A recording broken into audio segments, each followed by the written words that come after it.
नमस्कार, मी संजय मकवाना. आपण पाहत आहे नागरिक शासन.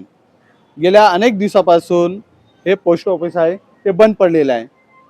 दिनांक 30/10/2025 पासून हे बंद पडलेले आहेत. नागरिकांना अनेक त्रास होत आहेत. नागरिक येतात व नाराजी होऊन परत घरी जातात. आता एक महिला आली होती, ती आता नाराज होऊन गेली. ती थेट घोडबंदरवरून आलेली महिला, तिने सांगितलं आम्हाला, त्याची व्यथा सांगितली का मी घोडबंदरवरून आली कामाची सुट्टी करून आणि रिक्षा पण इकडे येत नव्हता, तर आम्हाला नाक्यावर सोडल्यावर नाक्यातून आम्हाला इथे येतपर्यंत आम्हाला 15 ते 20 मिनिटं लागले. तर म्हणजे लोकांचा वेळ, पैसा तो वायाच होतो आणि इतर मानसिक त्रास पण होतो. काय का त्या लोकांना माहिती नाही की इकडे बंद झालेलं आहे. आता थेट भाईंदर पश्चिमाला त्यांना जायला लागेल. मग आता लंच टाईम होणार, नंतर 3 वाजता हे बंद होणार.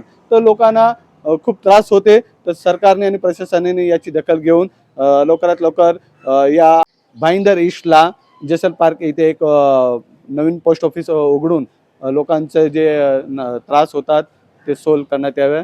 धन्यवाद.